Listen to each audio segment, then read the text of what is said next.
Have you guys ever wondered how a centuries-old temple can still cause tensions between two countries today? Hello everyone! Welcome back to our podcast. And if you guys only knew, I missed having a very knowledgeable conversations with you. And of course, today would be special because we have Lucy and Blessing. So again, I invited two of you to talk about a very important topic, and I believe that it fits both of you because I know that you are very passionate about researching about this conflict, and I have told you that it's about the Thailand and Cambodia dispute over territory or the Praya-Bihir conflict. So, I am so curious how much do you know about this topic, and if you can give us small insights about this topic, this issue. I can say at first it might sound like just border disagreement, but it's actually more complex than that because it involves a century of history and geopolitical tension and colonial decision as well. And this dispute or conflict doesn't just affect the citizens or the civilians, but it also affects the cultural heritage, and it makes us question how really effective the international institutions like the ICJ and international organizations like ASEAN.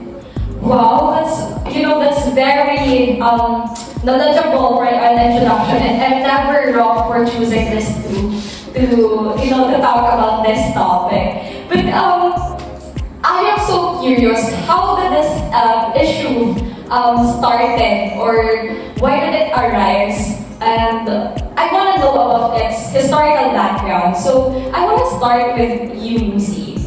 So I don't know if you guys heard, but the conflict or the Cambodia-Thailand conflict actually started back in 9th to 15th century, so ganun nakatagal. So during that time, during the Angkor period, the Khmer Empire actually dominated much of majority of the mainland Southeast Asia. And basically the Khmer Empire actually built the Praya-Bihir temple, and originally it was made as a Hindu shrine dedicated for their deity, which is the Shiva. And eventually, the Flat Ayutthaya Kingdom rose to power and frequently clashed with Cambodia, leaving the shift in territorial control. Correct me if I'm wrong, but I wanted to add something that I've read online. And I've read somewhere that the real issue escalated or started during the colonial period, wherein the French-Siamese, the Franco-Siamese treaties of 1904 and 1907 created a modern border. Yes, that's right. European colonization in the Southeast Asia basically reshaped the region. So France established its Indo-Chinese protectorate over Cambodia, Laos, and Vietnam, while Siam before, now what they call as Thailand, actually remained independent and served as a buffer state between the British and French empire colonies.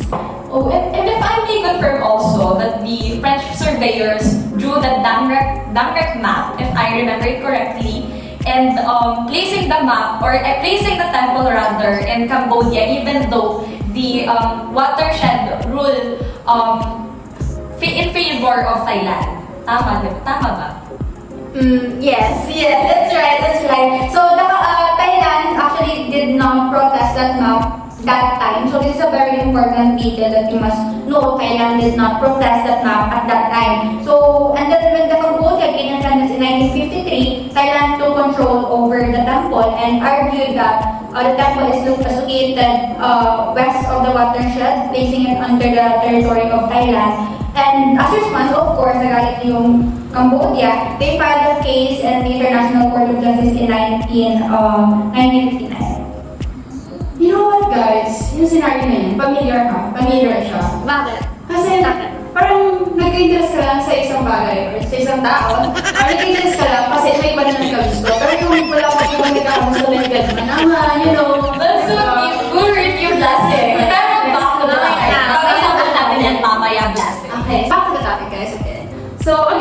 Cambodia filed a case to the ICJ, and in 1962, the International Court of Justice ruled over Cambodia, saying that the Thailand had effectively accepted the map. And here's another important factor to the issue. When the ICJ didn't clarify the ownership surrounding 4.6 square kilometer area, which leaves the conflict unresolved. And you might wonder, there were efforts naman like to actually resolve the conflict. There were memorandum of understanding back in 2000, and there were also joint boundary commission created by both states. So they were,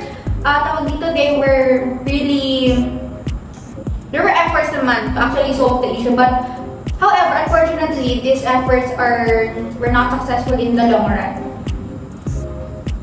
And however, the conflict rose again in 2008 when UNESCO lists the temple as a World Heritage Site under Cambodia, which triggers armed clashes. Now, isn't this an intriguing part? Because the title given is giving upgrade. Like, who wouldn't want to have that for their country?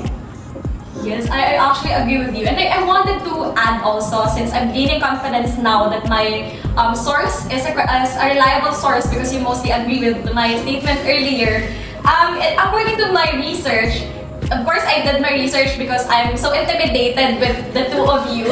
Pero according to my research, in May 2025, the tension escalated again after a Cambodian soldier was killed near the border during a military crash in With Thai troops. in Thai troops. With the Thai troops. Oh, actually, that's what I'm about to say, and I just forgot. Pero it prompted Cambodia daw to file a case again in the ICJ. Yes. And if I remember it correctly, the fighting escalated through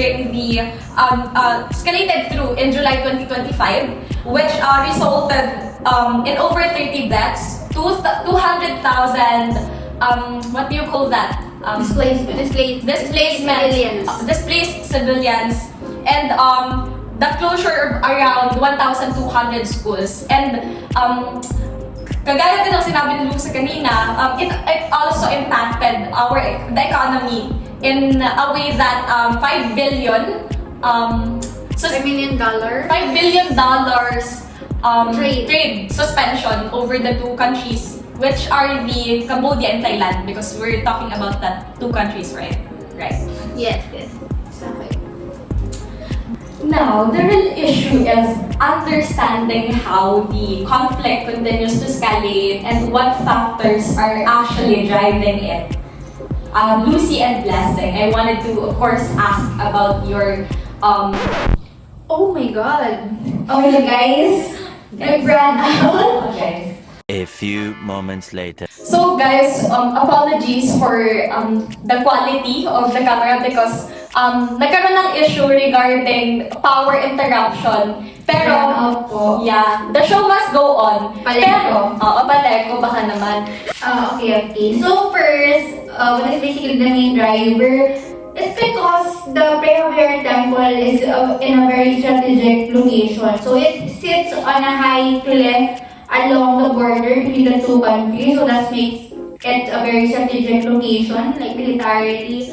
And of course, when it comes to their national identity, so having that or occupying or having that Prehavier Temple is a very significant part of them for their national identity. And because of that, both the Cambodia and Thailand assert control over the area, which leads to repeated tensions despite the previous agreements and rulings. Yeah, I'm really loving this conversation with you guys because I'm able to gain knowledge and also I'm able to insert information about this topic. And I hope you guys are also enjoying this Despite na run out of Pero anyway, another key issue is that the lack of strong enforcement. And even though the International Court of Justice has made decisions, there is no global authority that can fully enforce them. Tama ba? Yes, yes. Kasi nga, again, we are under an archaic type of international system which means that there is no like a global government. So this is actually the reason why the conflict or the disagreement still persists due to the conflicting maps, the overlapping territorial claims, and even Thailand's insistence of having bilateral negotiations over the involvement of other parties or other organizations like ASEAN and the ICJ. Other things that the military presence also contributes to the conflict since both sides maintain their forces along the borders, so it increased the risk of clashes and misunderstanding as well. And if you guys could also look at the effects of what is happening or the conflict has had serious impact on both people and the heritage as well. So, of course, number one, unfortunately, the behavior temple has been damaged. And Other than that, the humanitarian impact was severe because the homes, schools, and even the Buddhist pagodas of Cambodia were severely destroyed by the Thai airstrikes, which targeted the villages. Just imagine how the fear of those people living in those areas. I agree with you with that, of course. yes, and to add then, children were very, one of the most vulnerable in this conflict. So about 362 children in residential care institutions were heavily affected, unfortunately. And to add, so in the perspective of Cambodia, so basically, they're fighting for their sovereignty, for their national identity, and for the temple. Given that they are basically the direct descendants of the Khmer Empire, so this means a lot to them. So they're really fighting for their sovereignty, for their national identity, and for their ancestors. So basically, that's what keeps them going in this conflict. So on the other hand, the Thailand concern focused on the territorial integrity, their national pride, and also disagreements over the border was originally defined. Going back to the previous ruling over that area. Another thing, although the regional actors like the Association of the Southeast Asian Nations try to mediate and reduce tensions, their approach is often limited by the policies like non-interference, and it makes it harder for them to actually move.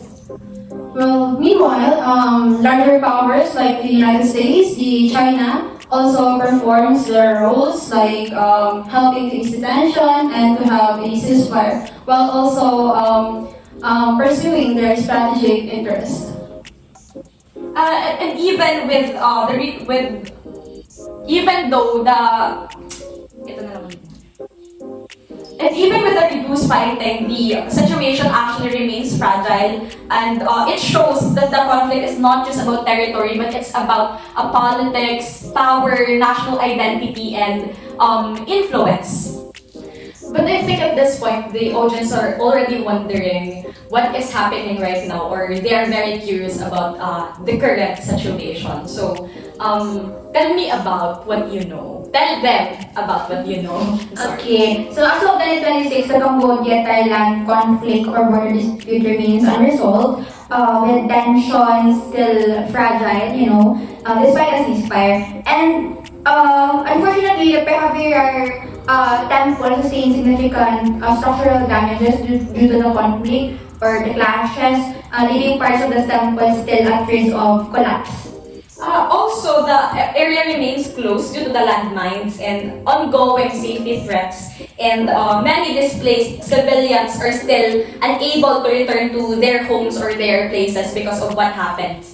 Aside from that, political tensions also persist. The Thailand continues to reinforce its border defenses while both countries accuse each other of violating the ceasefire agreements. Anyway guys, I think okay na din naman yung mga napag-usapan natin ngayon, and maybe to conclude, I want to tell you that the conflict shows that the dispute are not just about territory, and they are about history, as what I've said, history, power, and national identity. So as of 2026, the Cambodia-Thailand conflict is far from over, but let's talk about that some other time if they're available, of course. And that's all for today. Thank you. Bye. Thank you for listening. Bye!